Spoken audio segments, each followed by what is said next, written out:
All right, if you were here for the panel discussion on the Public Service Commission, you're in the right place. And if you're not here for that, I hope you are interested in learning about the Public Service Commission because you're going to hear about it. So, I am with Montana conservation voters, and we're interested in knowing from this room right now how many people in here, with just a show of hands or a thumbs up, know what the Public Service Commission is. Perhaps those of us who came out of our way to attend this event are familiar with what the Public Service Commission is. I will say my first job with MCV was door knocking around Flathead Valley, where I currently live, asking people if they knew what the PSC was. And I think I had one person in all of my months there who said that they knew what it was. So the majority of Montanans are really familiar with this elected body that is tasked with regulating our investor-owned utilities. But their decisions do hold sway over our energy bills, things that affect our everyday lives. So it's important that we know what is going on with the PSC. And I am not the expert, but luckily we have some people who are somewhat of experts. Don't sell yourself short. So we're going to hear from them. We're going to ask them questions. We're going to figure out what is going on with the PSC because we elect them to these positions and then we don't really know what goes on after that. So I'm going to start to my left. Senator Marianne Dunwell is currently a state senator serving the eastern edge of Helena, East Helena, and pretty much the entire eastern Lewis and Clark County. Before her role in public office, Marianne's day job was as a TV journalist and then as a public information officer for various nonprofit agencies and departments at the state of Montana. She also testified before the PSC during Northwestern Energy's most recent rate case. Then we have Nick Fitzmaurice, the Energy Transition Engineer at the Montana Environmental Information Center, MEIC. He has worked on energy issues across Montana with an emphasis on creating the conditions for Montana's clean energy transition. This includes statewide organizing and education, advocacy around Northwestern Energy's decision-making processes, and the Public Service Commission's regulation of the utility, and lobbying on energy issues at the state legislature. Diego Rivas is an attorney at Sanger Green PC, providing legal and consulting advice in administrative, energy, and public utility law matters. Previously, Diego spent 14 years working with the Northwest Energy Coalition, first in the policy realm, before going on to law school and moving into a role as regulatory counsel. Diego has worked on public utility commission proceedings in Montana and Idaho as both an expert witness and attorney, and as an attorney in Washington, Oregon, Utah, and Wyoming proceedings. And then Tom Schneider. Tom Schneider, an energy policy and regulatory professional who previously served as a commissioner with Montana's PSC. More recently, Tom has been a collaborator on the Montana Renewables Development Action Plan, focused on the retirement of Colstrip units. Over his career, he has contributed to regional renewable energy initiatives and provided expert testimony in major rate cases, with a continued focus on transmission, market structures, and the integration of renewable energy resources. So my first question for you all, and I think for this one, we can go in order because I do want to hear from all of you, is how has your work intersected with the PSC, and how have you seen the PSC affect the everyday lives of Montanans? Thank you, Natalie, and thanks for having all of us on to speak to this wonderful audience.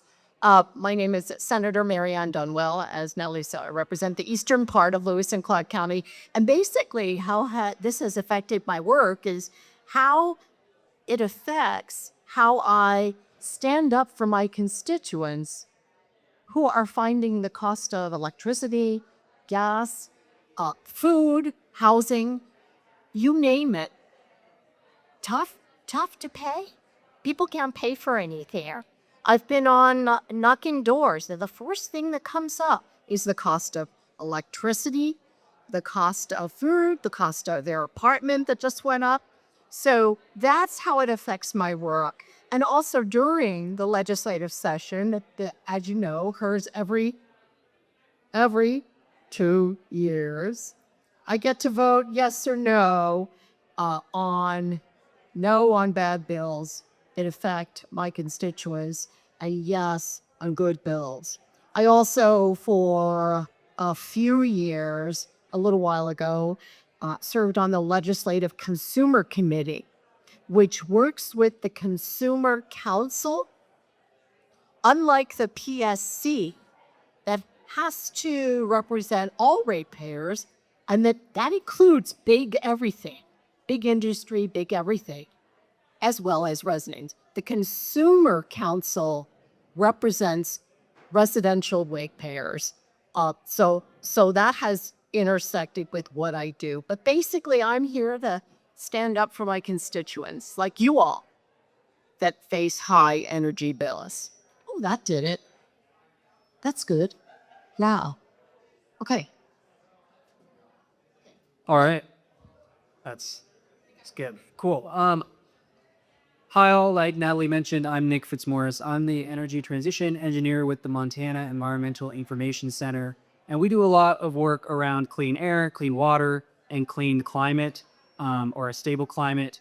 And that leads us into the energy realm. I work specifically on energy issues, which largely revolves around Northwestern Energy, which supplies about just over 3/4 of Montanans with electricity in the state.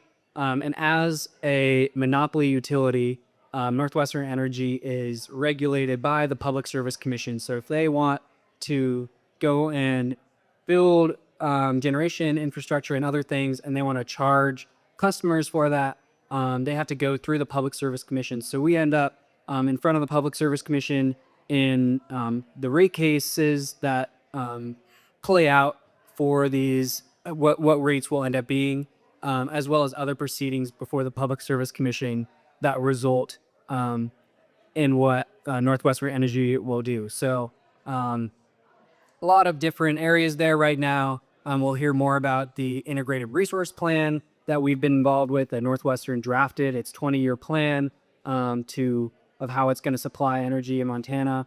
And that also goes through the Public Service Commission. And what we see is specifically and especially in the rate setting for Northwestern, while it's a body, the Public Service Commission, that most folks don't understand and aren't familiar with, the rates that they allow Northwestern to charge customers in Montana is something that impacts everyday Montanans across the state. So it's really important both for clean and carbon-free energy, which also is going to be the most affordable forms of energy. So that's where we end up at the PSC. Hello, everybody. Diego Ribas, an attorney at Sanger Green PC, which is a small firm based in Portland, Oregon. I'm here in Helena. So I've had the opportunity to work at the Public Service Commission here in Montana and various public utility commissions throughout the West for a long time, representing the Northwest Energy Coalition, and either in the policy realm as a policy associate we would intervene in cases and push for some of the things we all care about, right? More clean energy on the system. I did a lot of work on energy efficiency and energy conservation, and also low income protection. Are a lot of the work that the PSC does, is dollars and cents, right? We know a lot of that. So I did a lot of work on the low income front here in Montana as well. It was a good question to open up on, how many people know what the PSC is. And obviously, if you came here, you had some inclination. A lot of people don't. And I would say even the people who do know what the Public Service Commission is generally might not know all of the things they do. So, for example, a lot of people wouldn't realize that the Public Service Commission here regulates garbage haulers and taxis. Those are actually huge issues. And, it's interesting if you go through the cases. Obviously, you want to talk about electricity and gas service and those things. But some of the biggest fights at the commission have actually been about trash hauling. But at the end of the day, this is probably maybe I'm biased because I work in it, but on a day-to-day basis, one of the most important agencies that the state has, and unfortunately, people really don't, know that much about it or feel like they have the opportunity to be involved. And I think that's one of the things I think that's really important about things like this is that the commission does touch everybody every day, and the more we can get people involved, feel like they can be involved because it's a weird agency, right? And we'll talk a little bit about that in a little bit about how it's all constructed, but don't let that kind of weird legal piece of it get in your way and get more involved. So we'll talk more about that as we go forward. Good evening. I am Tom Schneider. I've had the great honor to serve as a commissioner 3 separate 4-year terms over the period of the last 50 years. Literal. My first term began in 1977. The very front end of the development of coal-fired generation at Coal Strip. And the word Coal Strip and everything associated with it, the generation and the transmission, the environmental issues, the impact on your utility bills, everything associated with Coal Strip has excuse me, has dominated my life and my career over those 50 years. It is the giant in the state of Montana and actually a pretty big player in the Pacific Northwest. So we'll be talking about that throughout this. In Montana, the public service commissioners are elected. That is an unusual thing in the United States. All states and territories have the equivalent of a public utility commission or public service commission. Only 10 states have an elected commission. And in the prior to 1974, the elected commission in Montana was a 3-member commission, and it was elected on a statewide basis.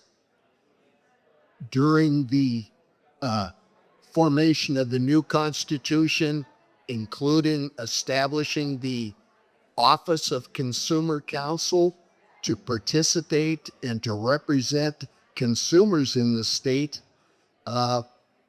there was also a movement to restructure the commission. And the concept behind the current 5-member district elected commission was to get those elected officials closer to the voters, closer to the people that were paying the bills. So they established a 5-member district elected commission with rotating terms, 4-year terms. We're going to be talking a lot more about it, but I want to get into the meat of the issues, so I'll turn it back.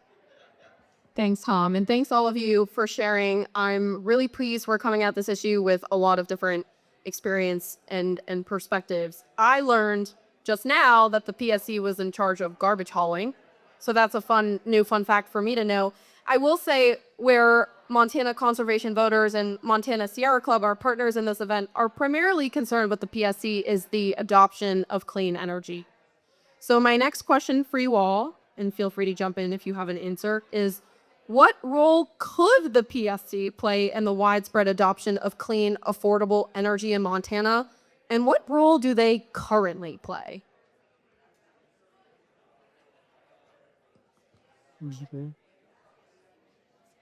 I jump in and we can go from there.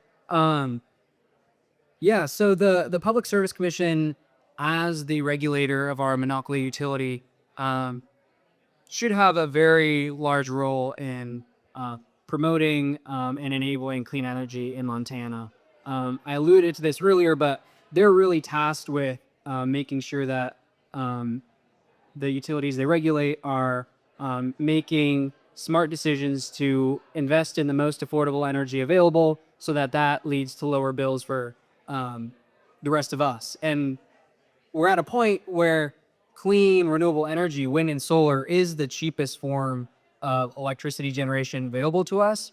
But unfortunately, Northwestern Energy, the way their profit structure is set up, they make more money if they spend more money on infrastructure. So they get to effectively, if you boil it down, if they make a big infrastructure investment on generation asset, they get to charge customers for that plus some fixed return on that. So if they make a bigger investment on, say, a gas plant, then they get to charge that plus 10%. If they build more affordable energy like wind and solar, that's a lower asset value and therefore less money for them. So they are in the business of making more money, and then they're coming to the Public Service Commission and saying that they made the best decision in the customer's interest. And where the Public Service Commission should be able to come in there and say, actually, that is not the right decision, and steer them in the direction of the more affordable, cleaner energy sources. But what we're seeing is there's a lot of information imbalance between Northwestern and the Public Service Commission, where they get to really kind of present their case and skew what things look like. So we see Northwestern continuing to make these big investments, ask customers to pay for it, and the Public Service Commission has not been steering in the direction that would make sense. I just like to say, recently I asked Northwestern Energy to give me a graph of where they get their energy sourced from. And they said, see, half of our energy is renewable energy. But I also noticed most of their fossil fuel energy comes from stuff that they own. Big old pollution, belching, broken down facilities like Colstrip. And the new one in Laurel. Where they get their renewable is from the dams, hydro. They also get most of their wind power not from owning turbines, which they could, but from the market. And the backstory there is they procure that wind and a little bit of solar every time Colstrip goes down, because one of the units is so old it breaks down, breaking down oftentimes in the middle of winter with temperatures like we're seeing. So, when they say we get half of our energy from renewable, it's because either they have to, because the fossil fuel plants have broken down. Because they have to. It's not because they own it. So I wonder why they don't want to own some of these renewable energy wind farms and solar farms. It's the return on investment, just like Nick said, is too good for their shareholders to give up the use of fossil fuel. And the PSC could do better, hold them accountable. Why is Northwestern Energy the only utility in the country still owning and using coal? I'm not a rocket science. I'm not even an expert like these guys. I can vote yes or no, and I can stand up for my ratepayers, my constituents. So why isn't the PSC saying something's wrong here? Well, for one thing, the qualifications to be elected to the PSC are you have to be 18 and you have to be registered to vote. And this is difficult stuff. I mean, I've gone to special schools on energy as a legislator. And so we need to fix the PSC, and I'll leave it at that. Thanks, Marianne. I'm going to zoom out a little bit on the question on what the Public Service Commission does and what they can do. sorry for the history lesson, but it's important to kind of set things up, right? So it's important to think about why the commission exists in the first place, right? And back when electricity was becoming a popular form of energy in our homes and businesses, um, we created this idea of the regulatory compact. And we basically said, okay, certain utilities will give you monopoly rights, basically, in this area in exchange for us being able to, in essence, give you direction on how, what rates you can charge and other things that you do. And there's good reason for that, right? I mean, if you think about it, especially on the distribution side of things, right? So a utility has the generation of electricity, and then they got to get that electricity to you. So that getting it to you on the distribution side, if we didn't have this regulatory compact, we'd have competitors, right, with wires going everywhere. And there's great photos of that if you look it up, of early day electricity of just hundreds of wires. And obviously that's not a good thing. So we have this regulatory compact that says that the state in some way or another is going to be overseeing these monopoly utilities. And the other piece of history to keep in mind is that the Public Service Commission is a creature of the legislature. The legislature decided to abdicate its duties to the Public Service Commission and said, this is too complicated for us to do every 2 years for 90 days. So we're going to create this agency to do this on an everyday basis, right? And that was an important decision. So those two backdrops kind of provide the scenario of why we got to this place in the first place of what they can and should do. So currently, I would say that our Public Service Commission here and others around the West, not all, but others, take an approach where the commission is basically an adjudicator. They're a judge, right? They take the position that the utility comes forward and potentially maybe somebody else comes forward and says, here's my plan, tell me yes or no, right? And that is a way to do it, but it certainly is defaulting to the person who comes forward, right? It provides the person coming forward or the company, right? In this case, most of the time is the utility who has the resources, right? Who has the money, who has the ability to put together, ideally a package and bring it to the commission and say, what do you guys think about this, right? That's fine. I think there's a role for that. What I think is missing is kind of the next step. And the idea that the commission is actually, as a creature of the legislature, has a policy making and implementing function on top of that. The idea of the commission is not to just say, you can charge this much money, you can charge 12 cents a kilowatt hour, good, that's fine. The commission's role should be to say, here's what the state energy policy is, here's how we're going to implement that state energy policy, and here's what that means to you, utility, here's how you should go and do it. And because we haven't had that scenario here in Montana, we have a utility that is basically flying by the seat of their pants, right? And they're saying, this is what we want to do. Here it is, tell us yes or no. And if you say no, we'll figure out another way to make you say yes. And, you understand to some level why that is, right? When they don't have direction, a lot of utilities around the country and a lot of other jurisdictions really depend on that direction from the commission.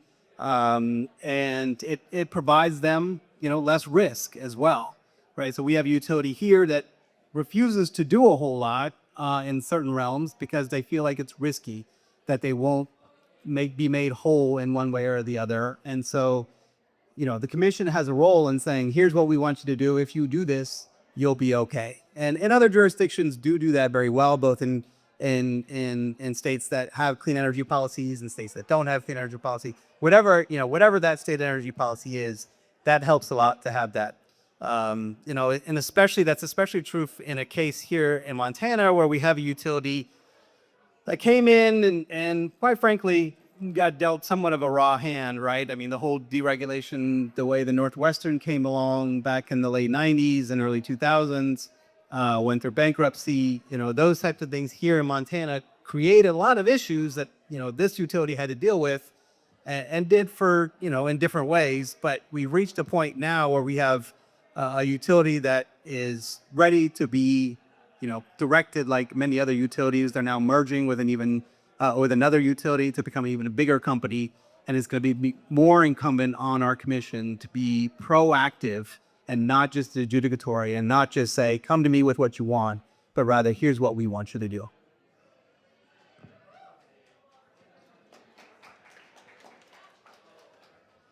Montana actually has a framework, a statutory framework that is pretty much state of the art. What we lack is the leadership, the expertise, the guts, the commitment to implement the integrated resource planning statutes passed by the Montana legislature. We've got solid laws.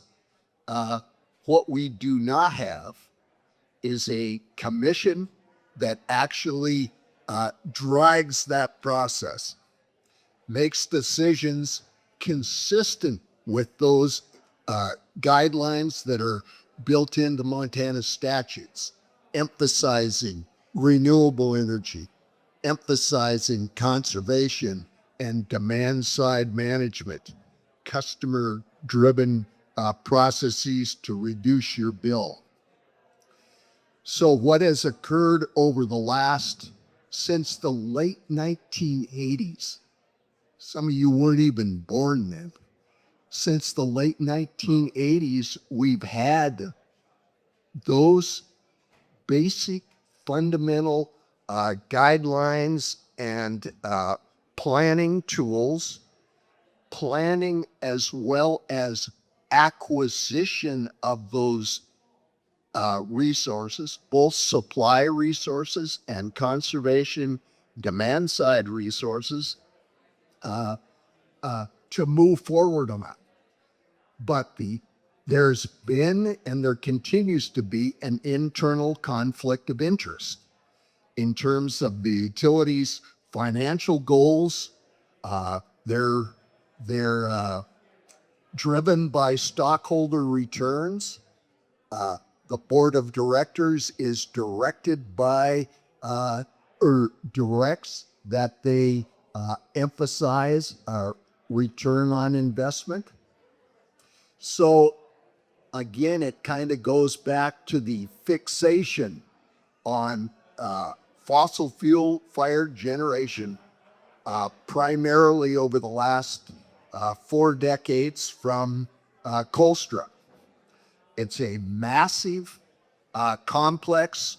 It had 4 units. Now it has the 2 newest, which actually came online in 1983 and 1984 or 5 range, that are very expensive. And somebody mentioned earlier the bankruptcy and deregulation. Those were big drivers to where we're at right now. And we're in a fix because over the last decade and a half at least, well, since 2008, when Northwestern bought back a share of Colstrip 4, they brought back that share at a very inflated price. The commission in 2008 allowed Northwestern, which just had emerged from bankruptcy, to reacquire a chunk of 222 megawatts. That's a lot of power, a chunk of power from Colstrip 4. They paid 187, the corporation paid 187 million for that, but they used kind of a sham, phony competitive bid thing to value that purchase back. And it came into and was approved in rates at an investment level of $407 million. That inflated value rests in their rate base today, their investment base, net investment base on which they earn a profit. So if you have that cash cow built into your resource stack, nobody's going to tell you to shut it down without a battle, right? Those shareholders are holding on to that inflated valuation of Colstrip with everything in it. And that valuation that again began in 2008 does not, is scheduled to retire in 2042. So we have another 16 years of a declining but still very expensive cost resource that is more and more expensive to run. If the EPA's regulations had gone forward rather than being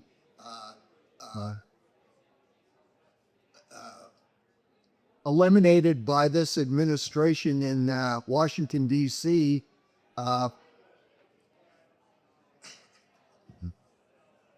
I forgot where I was going. I get all wrapped up in this and I get all. You don't get a chance to save money with alternative resources that are more cost effective, that do not emit pollution, do not damage your health, do not damage the climate.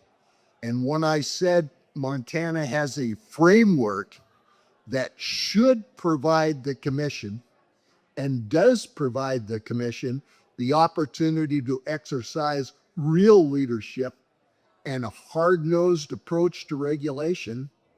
They've got the Montana Supreme Court ruling in the Held case that determined that we have a right to a clean and healthful environment in our Constitution, and that it means something. We've got a district court decision that was one of the best I've ever seen that said, not only do you have that right, but you should expect your state and your state agencies to implement their actions in a way that preserves and enhances and facilitates that clean and healthful environment.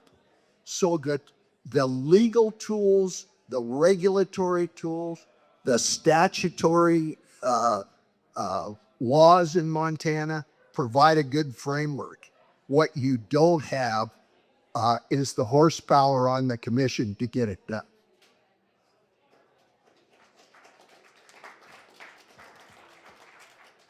So that was a lot of information from a 10,000-foot view. Clearly, the Public Service Commission has their fingers in a lot of what affects the people of Montana, whether or not the people of Montana realize it or not. But something that I notice is when my energy bills that I pay to Northwestern go up every so often, right around the winter, right around the holiday, kind of tends to be the theme. So in late 2025, we saw Northwestern Energy's second rate hike in 3 years be approved by the PSC. My question for you all is, why did that happen? And what actually is the result for ratepayers? Sure, I can start. It's a tough question because I think there are a lot of correct answers, a lot of reasons. I'll start with some easier ones. We do have to realize that we are in a period of transition, right? We are upgrading infrastructure around the country, and that's going to cost money, right? And we do have this set up, whether we like it or not, where whenever we have our regulated utilities invest money, they get to get more money on top of that, which is what Nick was talking about earlier. And so they enjoy doing that part. They'll put in plenty of money and making more money on top of that. So some of that is certainly needed. And we can't really have the clean energy transition without some of it, right? So I think some of that is going to happen. We have other inflationary pressures as well. And then we have, kind of the big things, such as, new generation, right? That new generation, a lot of questions, whether the generation is needed or not, whether what type of generation that was selected was needed or not, where we need the generation, whether we need more transmission. All of those questions kind of add into why our rates are going up. Another one that I think gets overlooked a lot, and so I want to emphasize it because I think others can emphasize other things as well. But is this? I think more people need to be aware that some of the larger customers, larger businesses. When I mean larger customers, there's a whole data center large customer discussion, and that's not what I'm talking about. I'm talking about other long-established, larger customers. There's been a big push throughout the West that I've seen in various jurisdictions and various states and commissions. Been a big push by those larger companies and industries to move more of the costs onto residential ratepayers. And they're getting away with it, and the commissions are going along with it. And there's been pushback by some consumer advocates and some residential advocates. But it's a hard push, one, because residential advocates are out-resourced, right? They can't afford to hire the best experts out there to defend them, and some of the larger customers are. But there are some reasons. Some are valid, I think. Some are not, right? And so there's this movement towards this idea of cost causation and rate parity, where each customer class pays exactly what they cost on the system, right? And it's ideal, right? And so you can see, especially with commissioners who might not understand all the nuances of what it takes to put together rates, they might be like, well, that makes sense. Everybody should pay exactly, to the penny of what they cost, what they put on the system, right? And so, like I said, these larger companies, these larger rate classes are getting away with this push. And so I would urge you all, along with some of the other, big pieces and clean energy items that I think are also need to be pushing, keep an eye on that as well, because that is one big reason for a very long time, larger customer classes have indeed paid above their quote unquote, fair share or, their actual cost on the system. And now they're coming back for it, and they say they want that money back essentially, and they want to pay only what they put on the system. So something to keep an eye on. I'll add to that. So Natalie alluded to 2 rate increases in the last several years. So in October 2023, the Public Service Commission approved Northwestern's previous application for a rate increase. And by Northwestern's numbers, at one point along the way, that was going to be a 28% increase to residential bills. Like Diego was talking about, there's different impacts to different kinds of customers on the system. And we did just wrap up with this new cycle of a full rate case that lasted over a year before the Public Service Commission. And there were a lot of pieces. There were certainly investments within Northwestern's requests that were almost certainly needed for the system. But one of the biggest issues of this rate case was the Yellowstone County Generating Station, or some folks know that as the Laurel Gas Plant. This really big gas plant that Northwestern built without needing to out near Billings and Laurel at a really high price tag. And there's this big question of, will Northwestern be able to charge customers for that?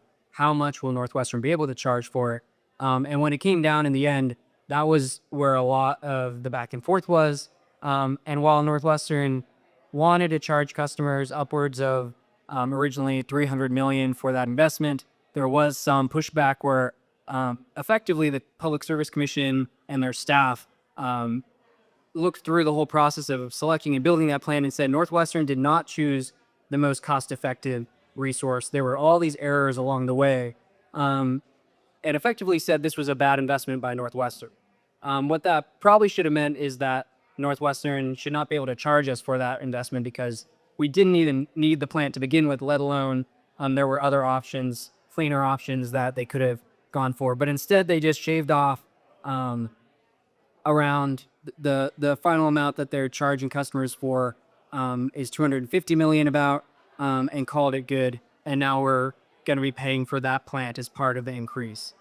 And it's really hard to figure out what this actually means for customers. And that's something that I think has been purposefully opaque from Northwestern because there's all these different pieces that go into rate making. There's this variable part of the rates that the projections have kind of been skewed to say, look, it's actually not going to be that bad. But when you pull all the pieces together from kind of the numbers that we've looked at, it seems like this leads to an increase in the range of 12 or 13% increase to residential customer bills from when Northwestern first made its application to when this final order goes into effect. And there's a lot of nuance there because Northwestern was charging an interim rate that was higher, so there's a partial refund. But overall, all you all need to know is that it means that rates are higher than they were. And the only other thing I'd touch on is there's a lot of other issues in this case, including we heard some talk about the constitutional requirement we have in Montana that folks need to maintain and improve a clean and healthful environment, and that includes a stable climate. This is something that we and many others have been bringing to the Public Service Commission. That's still pending, kind of that specific petition for them to incorporate that into their rules that they had the authority to make. But this was also an issue that was raised through the rate case, and in the final decision, the Public Service Commission kind of completely set aside any considerations of climate impacts of those investments that were being charged for. And I'd just like to add a real simple answer to why the PSC approved the last two rate increases, 28% in one case, why Northwestern Energy goes to the PSC for those rate increases. Bottom line is because they know they can, and they know they'll get it, and they know our PSC will not hold them accountable. And this is not just for energy. It's also for water. The PSC regulates public and community water systems. And some of these developments, the infrastructure isn't there, the water isn't there, like at North Star, way up north. And the residents are charged higher and higher and higher rates for less and less and less water. So it's across the board. It's also telecoms. The PSC regulates telecoms, allegedly regulates. That's the key word. But the answer is because they can. And frankly, our legislature allows them to. Our legislature had passed laws where Northwestern, they don't have to worry about stranded assets or liabilities, fiscal liabilities. They just give it to the ratepayers. They don't have to, they say, but look at all the tax revenue we generate for Montana.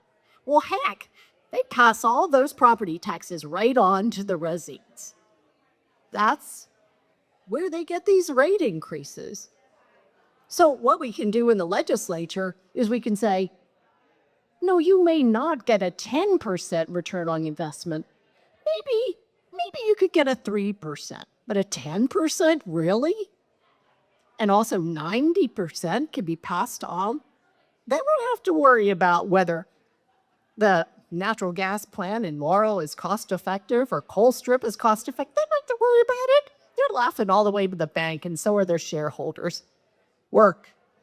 You all and my constituents who are struggling to stay in their housing can't face another energy bill. It's just wrong.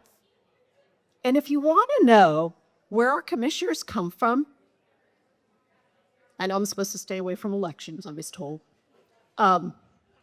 Just look at the individuals who donate to them. You can find that easily. Just Google or ChatGPT, whatever. just by not, follow the money.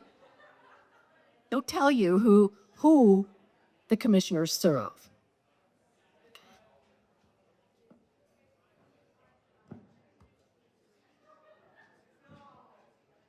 Well, you've got an election coming up pretty soon, and you have a filing deadline on March 4th.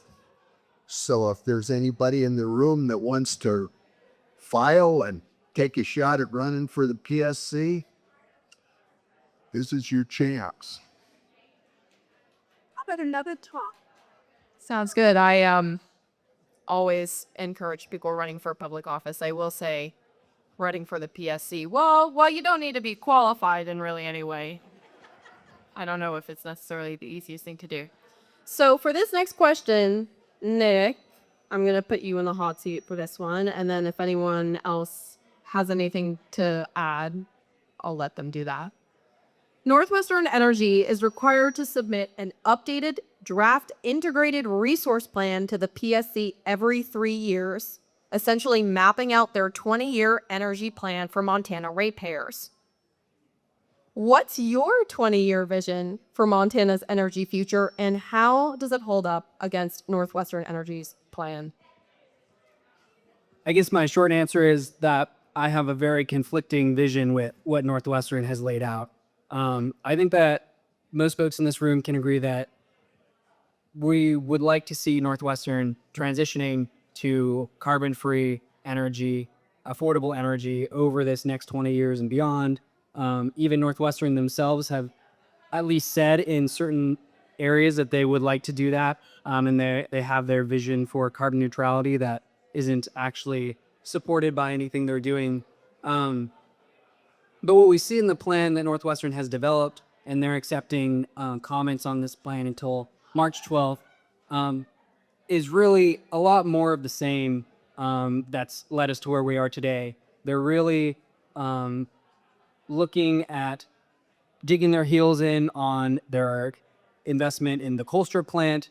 They're looking at building more gas in the next number of years. And then they say, look, in 20 years, it will be fine. We will just build a nuclear reactor at Colstrip.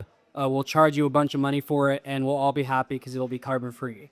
And there's a lot of issues with all of that, from the cost of it, but also, the amount of emissions that are going to be baked into the system while we're paying everything that we have to support it.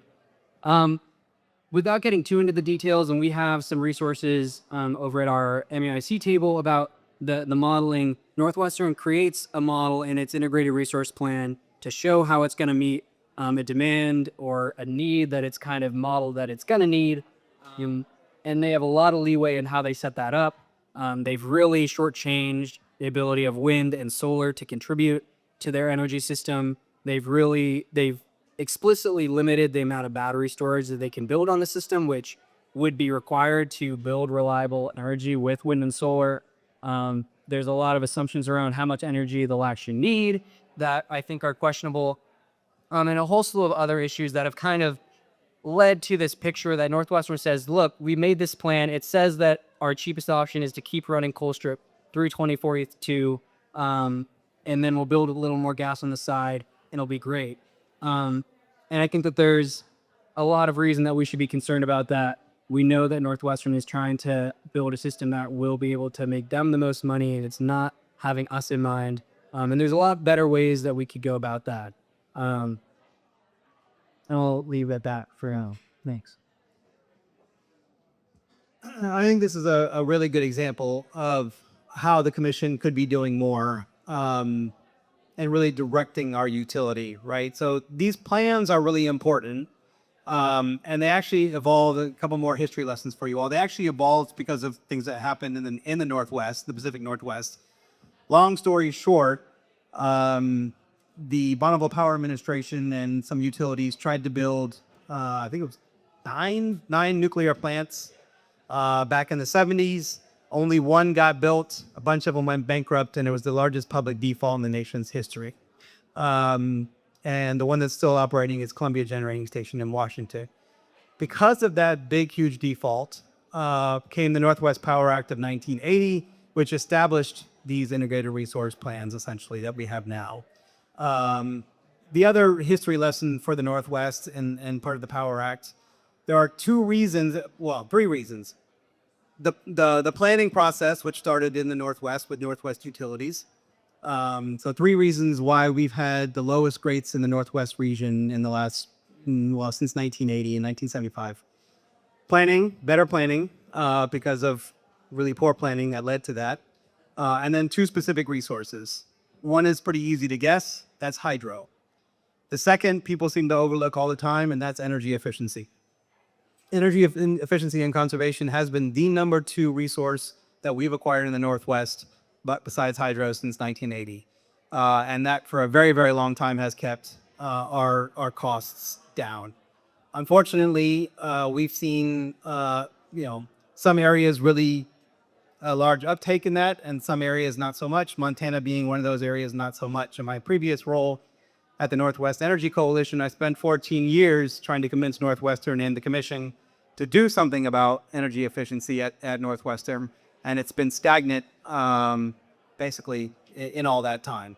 And so here's one place where I think there's not this ideological gap necessarily, right? You know, there are certain politics that come into play in the clean energy discussion, et cetera. But we've heard commissioners say, well, they want more energy efficiency, they want energy conservation. And yet we haven't seen the directive from the commission to do so, right? And so here's again, I think that's in large part because I was talking about earlier, is this idea that, oh, well, if they come with us to a program, we'll say yes or no. But that's not good enough, right? We need them to say, no, Northwestern, go out and get this resource. It's very important for keeping costs low. And that would in large part be in these plans, right? And so there is a lot of conversation about what exact resource a utility selects, whether it's gas or whether it's solar, hydro, battery. But I think another big piece of this where the commission really comes into play is to say, how do all these pieces of the puzzle fit together? And I think what we've seen over the last 20 years or so is that the pieces of the puzzle being forced to fit together, right, rather than them smoothly being fit together. And we're not getting all the resources we can acquire that are not just generation, but things like, can we rely on transmission? Can we look at where load growth is happening? And let's say, we know the Flathead is growing a bunch. Can we do something in the Flathead? Can we target energy efficiency conservation there? Can we do microgrids there? There are other ways to address the issue rather than just build stuff. Building stuff's great, don't get me wrong, and I think we need to build stuff for the clean energy transition. But we also need to make sure that we're, being smart about that, and the commission can be a little bit more proactive in doing that.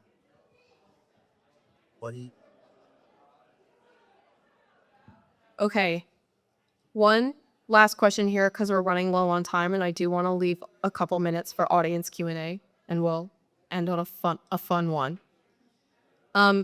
If you could wave a magic wand and fix the PSC, what would you change? And I'll ask for a little bit of brevity so we can get the public asking.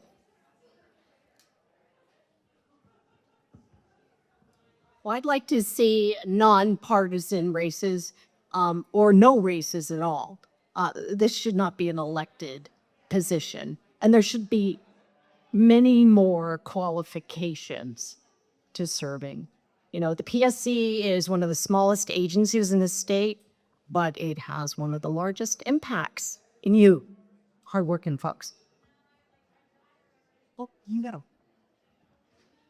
Yeah, I think obviously the big one's going to be tonight, and the big conversation is whether we move to appointed commissions, and I think there's a lot of strong arguments for that.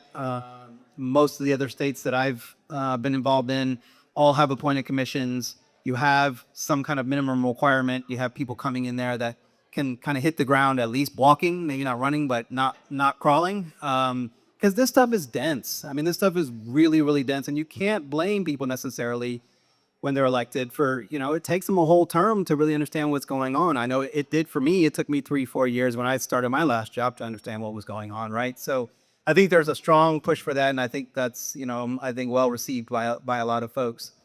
The other big one I would say from Montana is investment in staff, and I mean that in two different ways. One, I think as Marianne said, but it's a very small agency, and I think we just need to put more money there and have more staff. The staff are the people who do this on a day in basis. They inform the commissioners.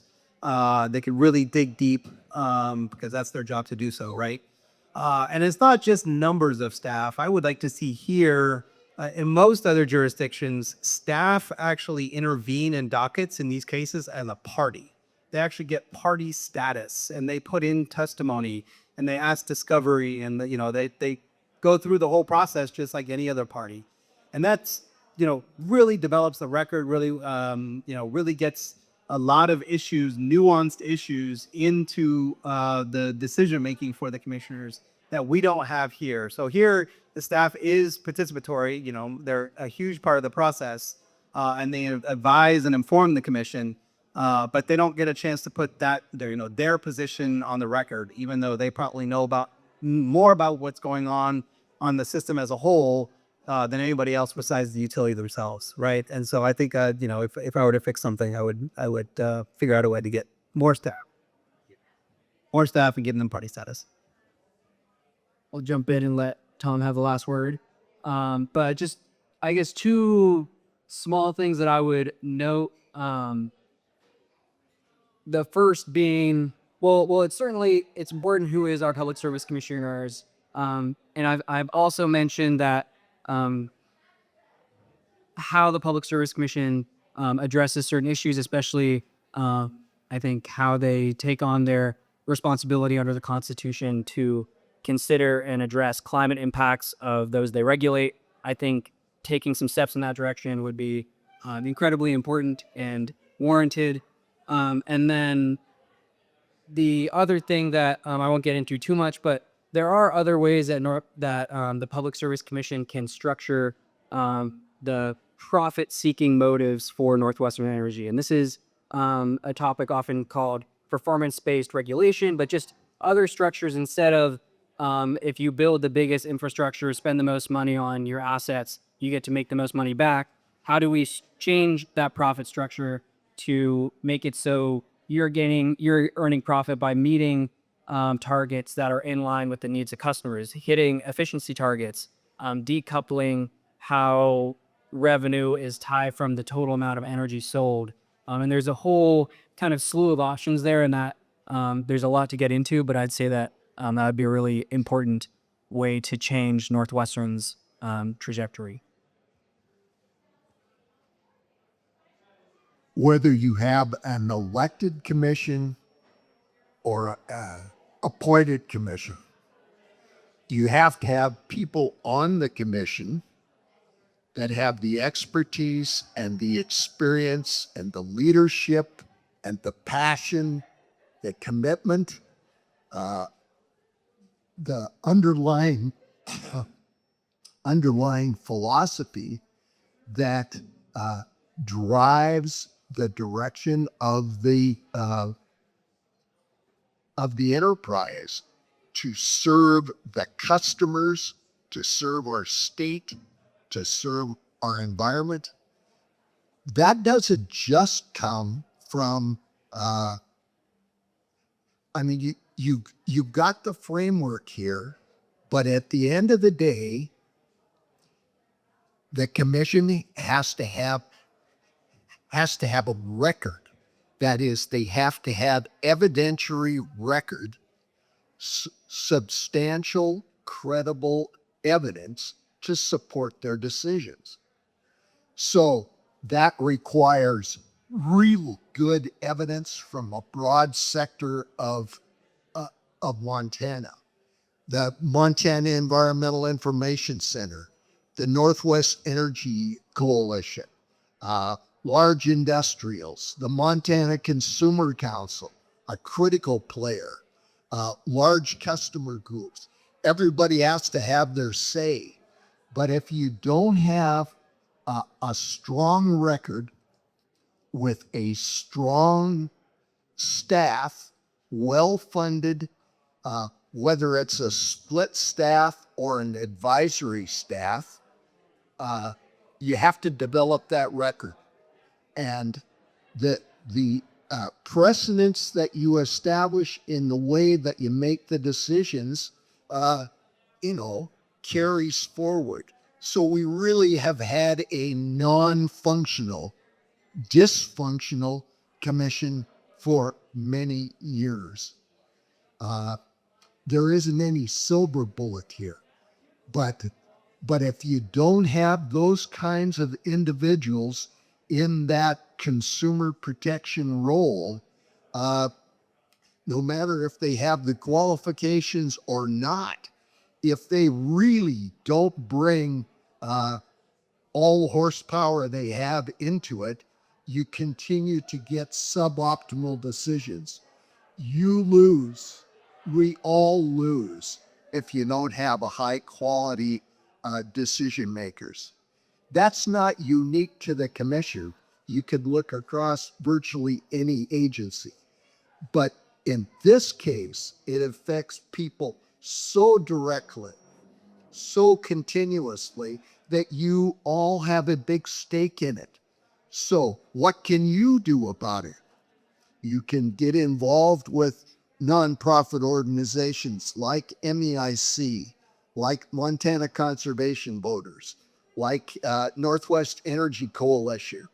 They've got ongoing expertise like Diego and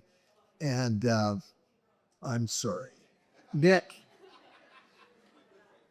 Really high quality staff that has some continuation. They can represent you. They become allies. They bring a collective horsepower to the table to present the evidence. So participate in entities that you respect and that you trust. Go to their meetings.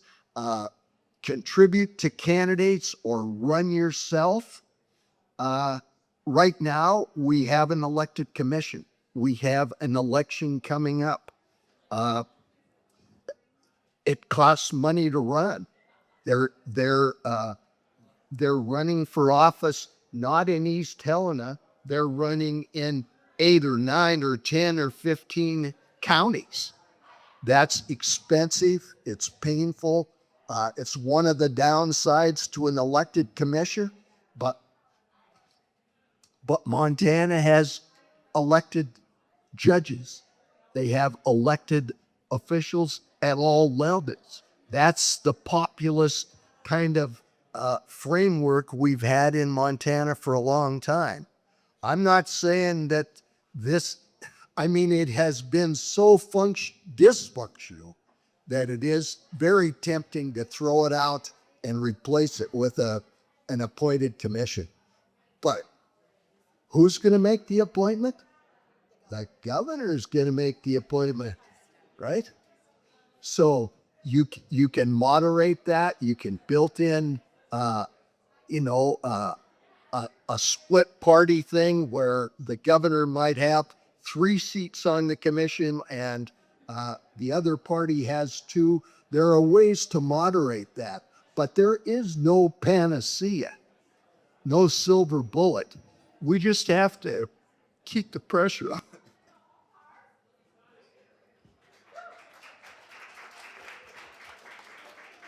And speaking of the people of Montana, thank you all for being here. I'd like to take a couple minutes now. If any of you have questions for any of our lovely panelists here, now would be the time.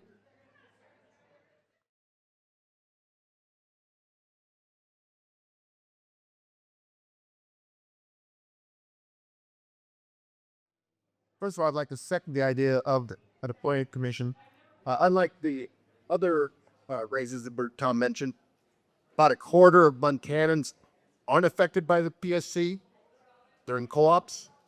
So all they have to vote on is personality or party affiliation, not competence. I think that the PSC is it's going to be a non-expert body if it's an elected body. So I'd like to see it appointed because, as somebody else pointed out, how much worse could it be? The question, though, is about the emphasis on on investment being the problem. I think it's a little more nuanced than that, because if it was just, they were just driven by return on investment, then wind, solar, batteries are what they would go because they're almost all capital. So that should be the biggest return. The problem is they are where they are after 50 years of getting there. So the question to the panel is, how do you unwind these investments, which actually aren't in their interest either if they could start with a clean slate?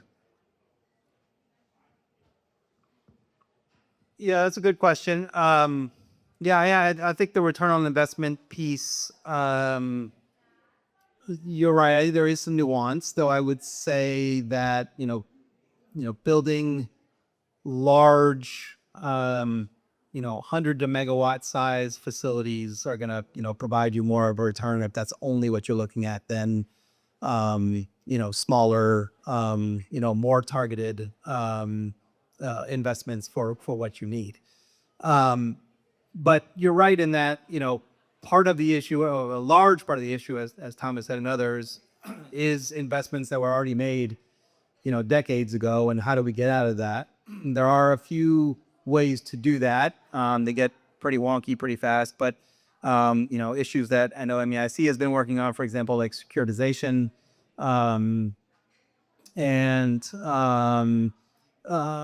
there, if you really come down to it, if the commission wants to be very proactive, they can say, okay, Northwestern, here's the playing field. Here's what we want to see.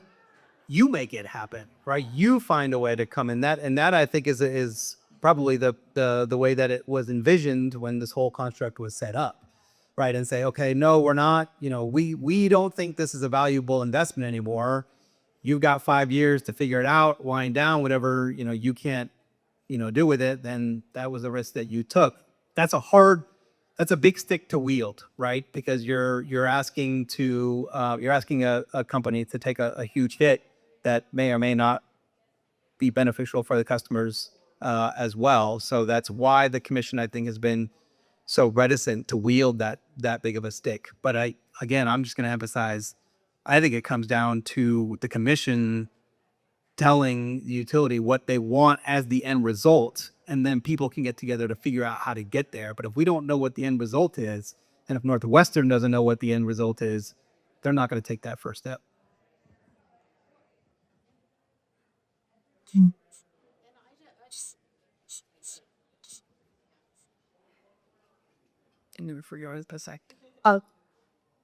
I just want to add, for example, the IRP, the Integrated Resource Plan, that now, after hundreds of people across the state, like you, testified against it because it includes energy for data centers. It does not include the required least cost investment.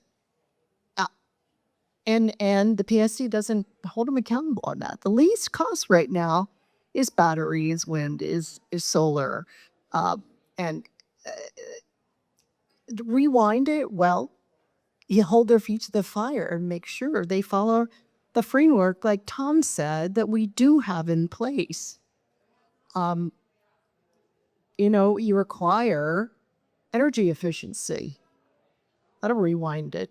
Of course, there's no return on investment because there's no stuff there. There's minimalist on the use of stuff. But regulation. Remember, the PSC is a regulatory agency, for goodness sakes, but you'd never know it. Right? So, Yeah, the only thing I'd add is that while I guess on the conversation of wind versus, say, gas and coal, so there should be, it would seem, some kind of incentive there. There's where you build the wind plant and you get to charge the return and let it go. But I guess on the other side, Northwestern doesn't have an incentive to move away from these fuel-based resources because they get to pass the cost of fuel straight to customers. And then they build a plant, charge us for the gas, whatever the price, and then know that they get this massive infrastructure investment to pay them a return. So I think that the way that those fuel costs are passed on is another part of that conversation. I think we'll take one more question if anyone else in the audience has one.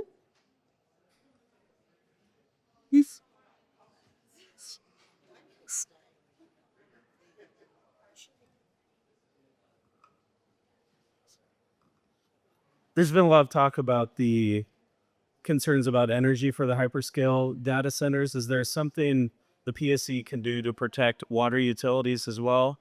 Should they be engaged in that? And then I know, if Tom, you had any war stories about fighting coal and how that could apply today. Thank you.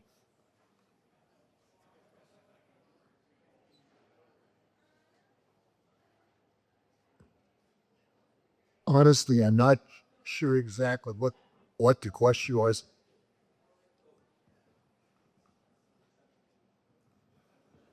To the extent that the Public Service Commission regulates water utilities and other utilities as well, and the concern about water, whether that's wastewater utilities or drinking water utilities, could the PSC have a role in protecting us from hyperscale data centers? Well, number one, the PSC does not regulate municipal utilities. That changed a number of years ago. So the the large portion of the water issue or water supply comes from municipal utilities. There is a very serious question from an environmental and siting perspective about uh, about that very extraordinary use of water associated with those facilities. So that needs a lot of public policy involvement by TEQ, and I think the commission could incorporate that in terms of their integrated resource plan. There are three options for big data center kinds of facilities in the integrated resource plan. One of the elements of that could be the justification for the water supply and the water demand. That kind of evidence would need to come from water experts, DEQ and others. That's not necessarily in the sweet spot of the commission's expertise. But in terms of public policy issues, the water demands of those big facilities are really significant. So water and electric demand, I mean, we're out on a high desert and we're looking at building facilities that are very water and electric intensive. Whether that's good public policy is a sure open question in my mind. I'm pretty skeptical of the whole thing, but it is putting a tremendous amount of pressure on the IRP, on the utility, on the commission. The utilities they're chasing the big new loads, and we're going to supply those great big new loads with our facilities. So that is kind of that internal conflict, and it's speculative. I want those new large loads to be in the competitive market, not taking away the monopoly resources that you've been paying for and that I've been paying for decades. Uh, anyway, there are so many issues here. The merger of Northwest Energy and Black Hills Power and Light, another large out of state holding company, will be the result. I think Montana's going to have less say in it than they do now.